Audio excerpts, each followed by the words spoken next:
नमस्कार, आपके तारे आपके सितारे में आप सभी का स्वागत है। मैं हूं दीपा। दर्शकों, सबसे पहले आपको स्वतंत्रता दिवस की हार्दिक शुभकामनाएं। हमारे आज के कार्यक्रम में पंडित जी देश और प्रदेश के भविष्य के बारे में बताएंगे। हमारे साथ हैं पंडित विनोद। पंडित जी, आपका बहुत बहुत स्वागत है। जय शिवम, सुप्रभातम।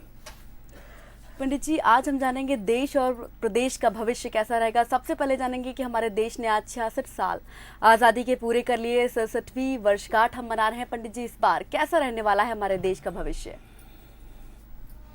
सर्वप्रथम आप सभी को आज स्वतंत्रता दिवस की अवसर पर शुभकामनाएं। विशेष रूप से बंसल न्यूज़ के हमारे सभी साथियों को और बंसल ग्रुप के सभी हमारे साथियों को जो है स्वतंत्रता दिवस की शुभकामनाएं। आज का कार्यक्रम विशेष रूप से भारतवर्ष में इस वर्ष 15 अगस्त के पश्चात क्या होगा, कैसे होगा और भारतवर्ष की आखिरकार कुंडली क्या है, देश का विकास कैसे होगा, कब तक हम समुचित लाभ को प्राप्त कर पाएंगे और हम देश के ही नहीं बल्कि विश्व के शिरोमणि कब बनेंगे। विभिन्न देशों के बीच में हमारी अमिट छाप है और वह अमिट छाप स्थापित किस प्रकार से रह सकती है और उसके लिए हमें क्या क्या जतन और प्रयास करने की आवश्यकता है। ऐसे तमाम पहलुओं और बिंदुओं पर जुड़े हुए हमारे इस कार्यक्रम में जानकारियाँ आपको प्राप्त होगी। विशेष रूप से भारतवर्ष की जो कुंडली है वह सन 1947 में 15 अगस्त रात के ठीक 12 बजे देश जब आज़ाद हुआ था वृष लग्न की कुंडली है। कुंडली के अनुसार कुंडली में लग्न में राहु बैठे हुए हैं और उसके सप्तम भाव में केतु है और राहु और केतु के बीच में ही सारे ग्रह अवस्थित है, जिसके अंतर्गत उसके मारक भाव अर्थात धन भाव में मंगल है। यही सबसे बड़ा कारण रहा हमारे देश के विभाजन का, क्योंकि मंगल भूमि का कारक है और यह मारक था। और उस समय जो सीमांकन हुआ उसमें अखंड भारत केवल भारतवर्ष बन के रह गया, जो हिंदुस्तान बन के रह गया, जो इंडिया बन के रह गया। इसी के साथ में उसका जो सदन है उसमें पंचग्रही योग है। हमारे ज्योतिष शास्त्र के अनुसार कहा जाता है कि जब जब 5 ग्रह की योग का संयोग आता है, देश में विदेश में ही नहीं बल्कि ब्रह्मांड में कोई भूचाल आता है, उस समय जन आक्रोश हुआ और जनता के उस आक्रोश को देखकर तात्कालिक अंग्रेजों की सरकार, गोरों की सरकार, उसे झुकना पड़ा और पलायन करके हिंदुस्तान को छोड़ना पड़ा। ये पंचग्रही योग जो है, इसकी वजह से जब एक तरफ जन आक्रोश के कारण सरकार गोरों की पलायन करके यहाँ से अपने देश के लिए चल पड़ी, तो वहीं उसने ऐसा एक नारा दे के चले गई जिसको कहा जाता है फूट डालो और राज करो। और वहाँ से उन्होंने हिंदू और मुसलमान हमारे देश में जातिवाद को उत्पन्न करके चले गए।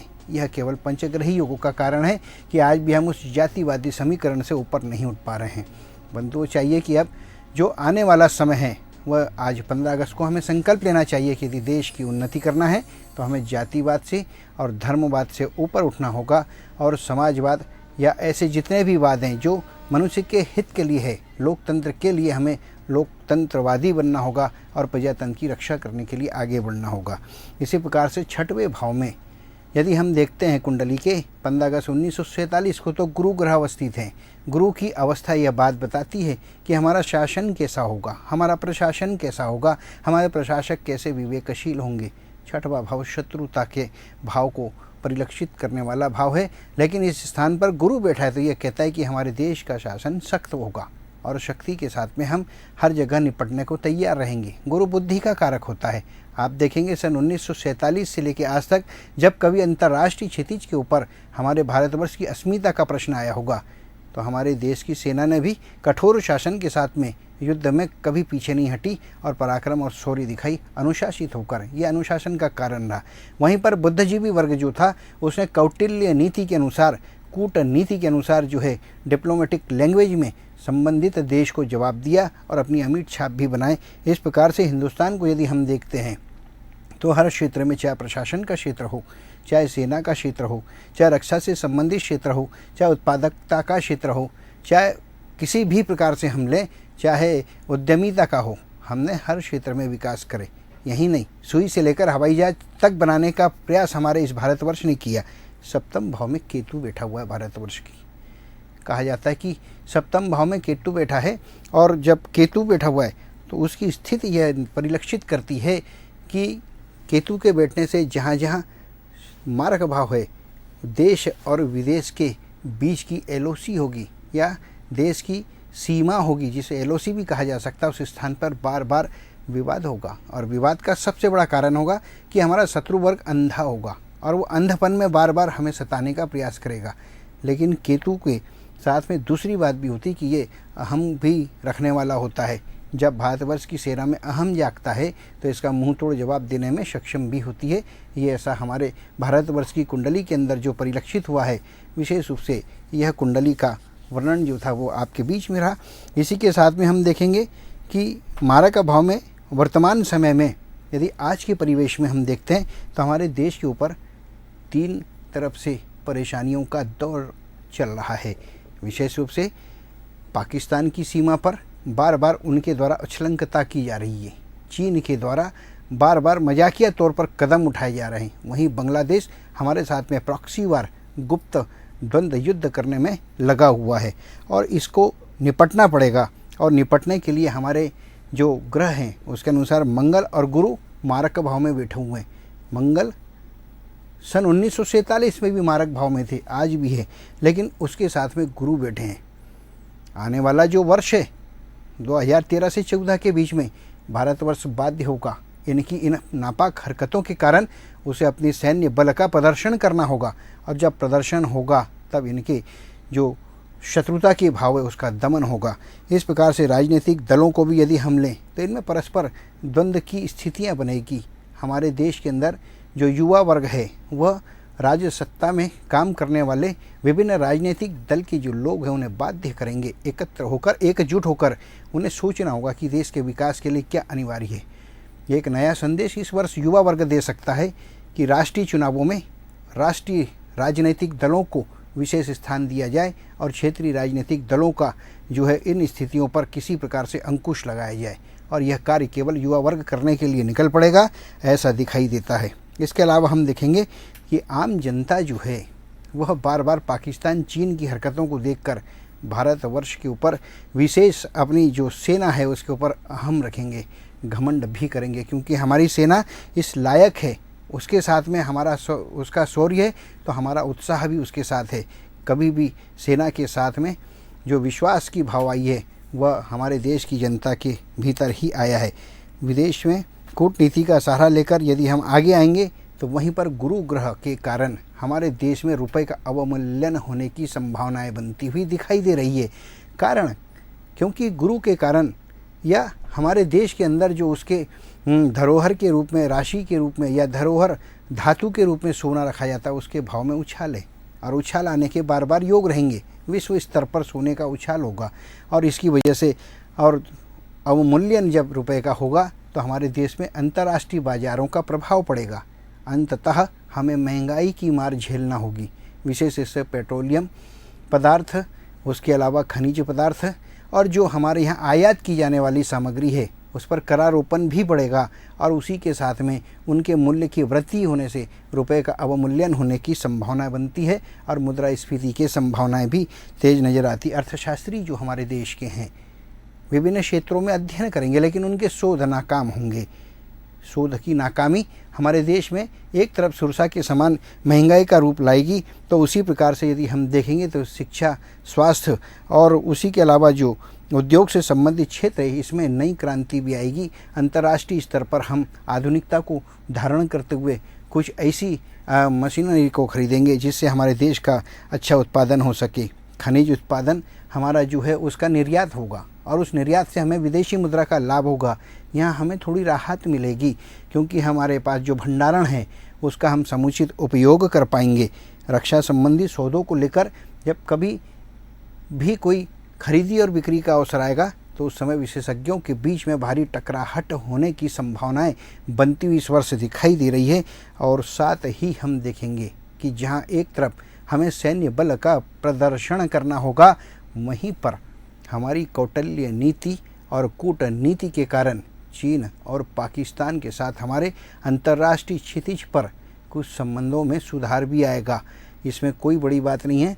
संभवतः 13 से 14 के बीच में ऐसे कोई भी संकेत नहीं बनते हैं जहां पर अंतर्राष्ट्रीय क्षेत्र में भारत को नीचा देखना पड़े या देश की लगी सीमा के साथ में युद्ध करना पड़े। केवल सैन्य बल का प्रदर्शन ही पर्याप्त होगा, ऐसे लक्षण इसके दिखाई देते हैं। रेल से संबंधित जितने भी विभाग हैं उन्हें चौकन्ना रहना होगा। रेल दुर्घटनाएं, वायुयान दुर्घटनाएं, जलयान की दुर्घटनाएं, इनमें कुछ बढ़ोतरी होगी। इसके लिए एक समुचित रूप से कार्यकारी योजना बनानी होगी जिसकी वजह से इसमें कमी आए। कुल मिलाकर हमारे देश की, भारतवर्ष की जन्म कुंडली के आधार पर देखा जाए तो कहा जा सकता है कि आने वाला वर्ष जो है हमारे देश में नई नई सौगातें लेकर आएगा। विशेष रूप से युवा वर्ग हमारी जो भविष्य की धरोहर कही जाती है वह वर्तमान की धरोहर के रूप में प्रदर्शित होगी, और साथ ही देश के अंदर युवा वर्ग कुछ ऐसा निर्णय लेगा जहां एकजुट होगा और एकजुट होकर सरकार को यह मानने के लिए बाध्य करेगा। उन राजनेताओं को भी बाध्य करेगा जो मनमान्य ढंग से अपने राजनीतिक सिद्धांतों का अनुपालन देश की जनता से करवाना चाहते हैं या बीच में रख के शासकों से करवाना चाहते हैं। आर्थिक स्थिति के अंदर जहां अवमूल्यन होने की स्थिति बनती है वहीं पर विकास के नए नए मार्ग खुलेंगे, और उन विकास के नए नए मार्गों की वजह से हमें जो है उन्नति के पर्याप्त अवसर भी प्राप्त होंगे और हम अपने देश का विकास भी कर सकेंगे। सामुद्रिक, प्राकृतिक और ज्वालामुखी या भूकंप जैसी कुछ घटनाएं हमारे देश में घटित होगी। यह एक स्वाभाविक प्राकृतिक क्रम के रूप में होगी। कोई विशेष घटना घटने के योग दिखाई नहीं देते हैं। आने वाले वर्ष में हमारे देश में कुछ नवीनता आएगी। कुछ प्रदेशों में चुनावी योग भी बनेंगे और उसका एक नया जो है क्षितिज हमारे सामने खड़ा होगा, एक नया सूर्य उदय होगा जो देश को विकास और उन्नति के मार्ग पर ले आएगा। तो देश और प्रदेश के भविष्य के बारे में ज्योतिष मार्तंड पंडित राजेश दुबे जी हमें बता रहे हैं, और अब फिलहाल आगे बढ़ेंगे, जानेंगे मेष, वृषभ और मिथुन राशि वालों का आज का दिन कैसा रहने वाला है। मेष राशि के जो जातक हैं विशेष रूप से उन्हें आध्यात्मिक संतों से मुलाकात होगी, पुरानी समस्या का निदान होगा, मनोकामना पूरी होगी। क्या करना चाहिए आज उन्हें? विशेष रूप से देखें, संत के प्रति समर्पण का भाव रखें, सब कुछ ठीक होगा। वृषभ राशि के जो जातक हैं कानून की परिधि में आएंगे और अपने किए हुए पर पछतावा होगा। परिजनों का पूरा सहयोग भी मिलेगा। करना क्या चाहिए आज आपको? विशेष रूप से ध्यान दीजिए, प्रायश्चित करें, यह आपके लिए हितकारी होगा। मिथुन राशि के जो जातक हैं किसी स्पर्धा में सफलता मिलेगी और मार्गदर्शक की सलाह से सफलता मिलेगी और प्रसन्नता का अनुभव भी करेंगे। क्या करना चाहिए आज आपको? विशेष रूप से मार्गदर्शक की सलाह पर अडिग रहें, इस बात का आप ध्यान रखें। जी, अगली 3 राशियां लेंगे, कर्क, सिंह और कन्या, जानेंगे इनका दिन भी आज कैसा रहने वाला है। कर्क राशि के जो जातक हैं संपत्ति संबंधी प्रकरण में उलझन आएगी। महत्वपूर्ण दस्तावेज खो जाने से प्रतिकूल प्रभाव भी प्राप्त होगा। क्या करना चाहिए? दस्तावेजों को व्यवस्थित रखें, यह आपके लिए हितकारी होगा। सिंह राशि के जो जातक हैं कार्य क्षेत्र में किसी महत्वपूर्ण व्यक्ति से विरोध होगा और दूरगामी परिणाम अशुभ होंगे, षड्यंत्र के शिकार होंगे। क्या करना है आज आपको? इससे बचने के लिए अपनी हद में रहे, इस बात का आप ध्यान रखें। कन्या राशि के जो जातक हैं संतान की चिंता रहेगी। भाई बहनों से लंबे अरसे के बाद मुलाकात होगी। उत्सव का वातावरण बनेगा, उमंग में रहेंगे। क्या करना चाहिए आज आपको? सबका यथोचित सम्मान करें, यह आपके लिए हितकारी होगा। पंडित जी, हमने देश का भविष्य जान लिया है कि इस बार आने वाला कल जो है देश का भविष्य इसमें कैसा रहेगा। पंडित जी, अब जानेंगे प्रदेश का भविष्य कि आज मध्य प्रदेश का भविष्य कैसा रहेगा आने वाले दिनों में। मध्य प्रदेश के भविष्य के ऊपर यदि 15 अगस्त से हम आज देखें कि हमने आज़ादी के इतने वर्षों के बाद विशेष रूप से 1 नवंबर सन 1956 में जब देश के अंदर प्रदेशों की स्थापना हुई, सीमांकन में मध्य प्रदेश जो बताया गया, जिसमें मध्य प्रदेश की तात्कालिक जो कुंडली थी उसके अनुसार मध्य प्रदेश में 1 नवंबर 1956 को लग्न कर्क की थी, और कर्क की लग्न के साथ में तृतीय स्थान पर अर्थात उसके सदन भाव में शुक्र, चंद्र और गुरु ग्रह अवस्थित थे। चतुर्थ भाव में सूर्य और बुध है। यहाँ पर सूर्य नीच राशि के अवस्थित होकर बैठे हुए हैं, और शनि और राहु पंचम भाव में बैठे हुए हैं, और साथ ही जो है अष्टम भाव में मंगल और एकादश भाव में केतु बैठे हुए हैं। इन ग्रहों की अधोरचना ग्रहोत्पादक क्षमता आज के वर्तमान परिवेश में क्या कहती है। वर्तमान परिवेश में भारतवर्ष के प्रदेश मध्य प्रदेश में शनि की महादशा प्रचलित है और शनि के अंतर्गत मंगल की अंतर्दशा, शनि और मंगल की अंतर्दशा यह स्पष्ट करती है कि यहाँ पर शनि का और मंगल का षडाष्टक योग है और षडाष्टक योग होने के कारण शनि कुछ ऐसे काल की उत्पत्ति होगी जहाँ पर मिश्रित फल जन सामान्य के बीच से जनता को प्राप्त होगा, सरकार को जनता के बीच से प्राप्त होगा और सरकार को अनेकों मुद्दे पर जनता के हित में सोचने के लिए बाध्य होना पड़ेगा। विशेष रूप से जो आने वाला वर्ष है इनमें किन बिंदुओं पर, किन विषयों पर मध्य प्रदेश को प्राथमिकता के आधार पर विकास करना है और किन आधार पर मध्य प्रदेश को क्या क्या ग्रह गोचर के अनुसार लाभ आदि प्राप्त होंगे, उसके अंतर्गत महिलाओं के लिए हितकारी योजनाएं बनेगी। विशेष रूप से जो यह स्थिति बनती है यह बताती है कि महिलाओं का पक्ष प्रबल होगा। कृषि उद्योग की जो योजनाएं हैं उसमें जो है विशेष रूप से जो है महत्व बनेगा और महत्व के साथ में इनका निर्धारण होगा और आर्थिक स्थिति में सुधार होने की संभावनाएं भी बनेगी।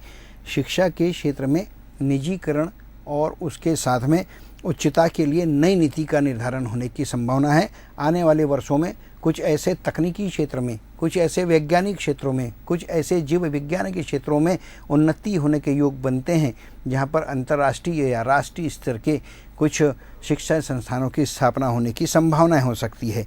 स्वास्थ्य संबंधी जो मामलों में जो है हमारे यहाँ पर कुछ विकास भी होगा, लेकिन ध्यान रखें कि स्वास्थ्य से संबंधित जो सरकारी एजेंसियां कार्य करती है उनके भ्रष्टाचारों का उजागर भी होने की संभावना है और यह जो है बड़ा घातक मध्य प्रदेश के लिए होगा, क्योंकि दवाइयों के साथ में छेड़छाड़ करना यहाँ की मानव संसाधन को कष्ट देने के जैसा है, उसके साथ में हनन करने की स्थिति बनती है और इस वजह से स्वास्थ्य विभाग की किरकिरी होने की संभावनाएं भी बनती है।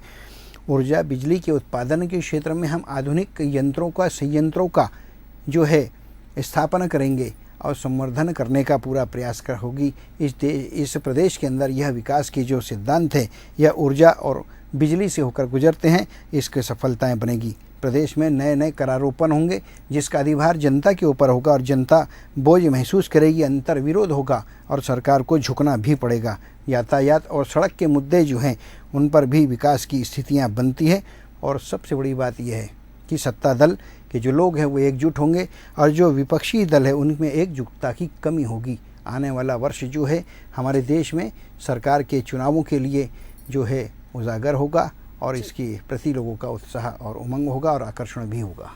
जी पंडित जी, तो पंडित जी ने बताया कि प्रदेश का भविष्य इस बार कैसा रहने वाला है, लेकिन पंडित जी यहाँ पर अगली 3 राशियाँ लेंगे, तुला, वृश्चिक और धनु, जानेंगे इनका दिन भी कैसा रहेगा। तुला राशि के जो जातक है अतिथियों के आगमन से दिनचर्या में बदलाव होगा, पारिवारिक जिम्मेदारियों में इजाफा होगा, धन की चिंता भी होगी। क्या करना चाहिए आज आपको?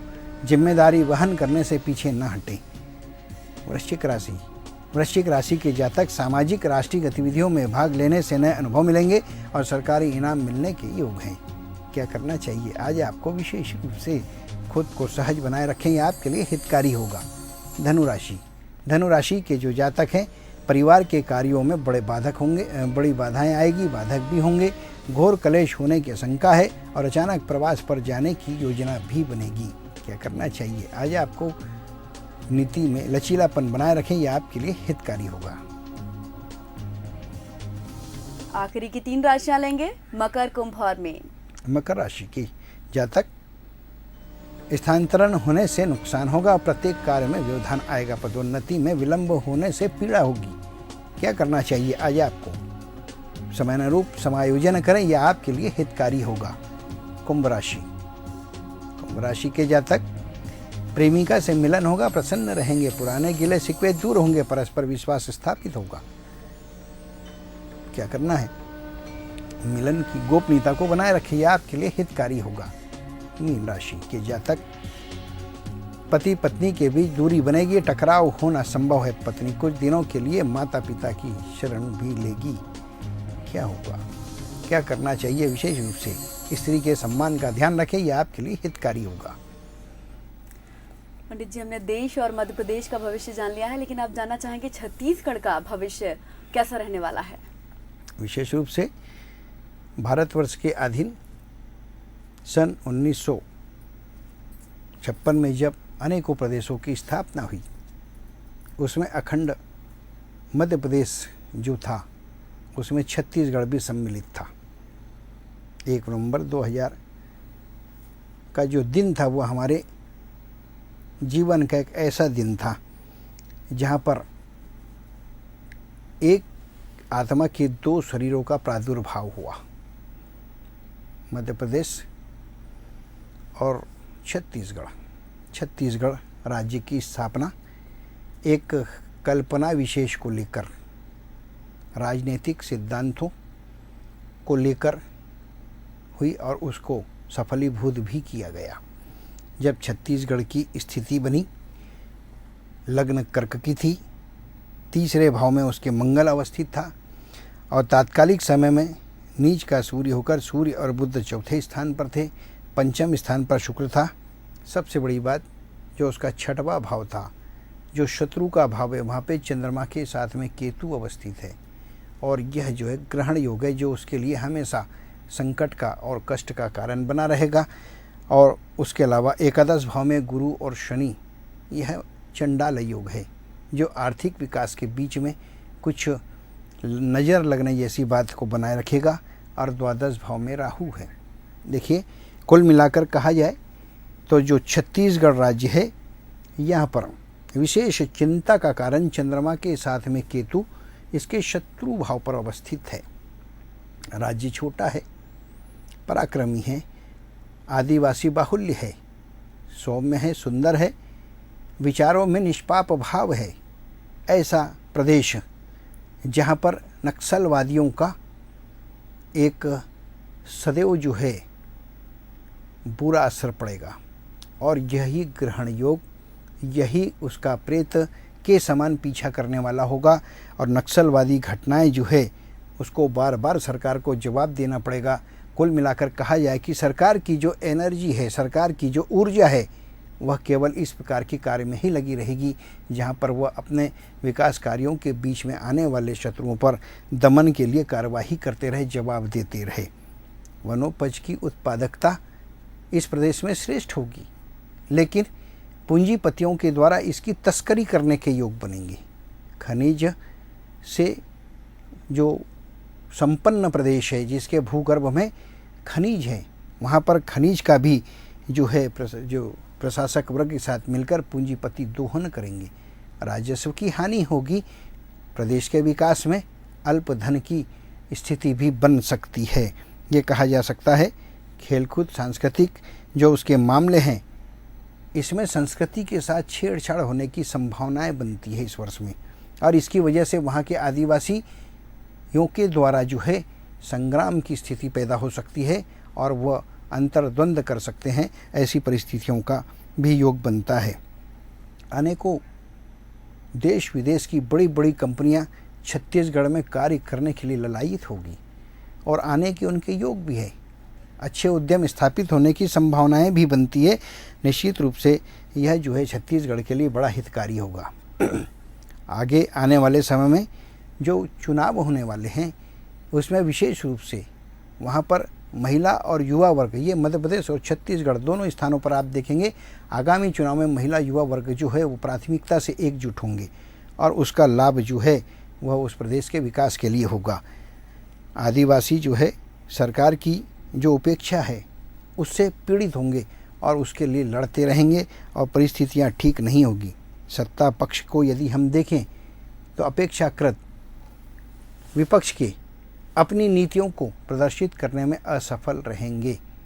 कुल मिलाकर कहा जाए कि छत्तीसगढ़ की जो जीवन रेखा और जो उसकी पहचान है संस्कृति, उसकी जो पहचान है आदिवासी, उसकी जो पहचान है वनांचल, उसकी पहचान जो भूगर्भ में खनिज उत्पादन, इन सब पर कहीं ना कहीं से जो है चोट होगी और इसकी वजह से कुछ परेशानियां होगी। विकास के रास्तों में भी कुछ कष्ट महसूस होगा। पंडित जी, तो आप यहाँ पर आए, देश प्रदेश का भविष्य बताया, बहुत बहुत धन्यवाद आपका। स्वतंत्रता दिवस के इस पुनीत पर्व पर हम आपसे केवल एक ज्योतिष होने के नाते निवेदन करेंगे कि संपूर्ण देश के लोग जाति भेद और उसी के साथ में धर्म भेद से परे होकर राष्ट्र के विकास के लिए जहाँ भी खड़े हो वहीं सहयोग करें। इसी के साथ जय शिवम, धन्यवाद। इसी के साथ हमारी खास पेशकश में फिलहाल इतना ही। दीजिए इजाजत, नमस्कार।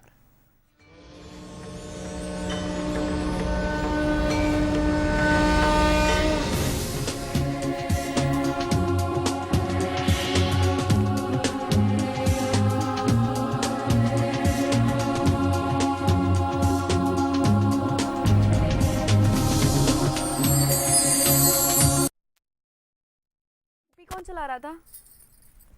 सर स्पेशल प्रोग्राम का इंट्रो ही नहीं दे पा रहे हैं। स्पेशल लिख के लाए थे जो जिसने लिखा था तो और हाँ, मैं आपसे वही बोल रही हूँ। आप बोल भी रहे हैं टीपी वाले से कि आगे बढ़ा के देखो क्या है, लेकिन बोल रहे नहीं यही पढ़ दो यही पढ़ दो। बीच से पूरा प्रोग्राम बिगड़ गया जिसकी भी वजह से।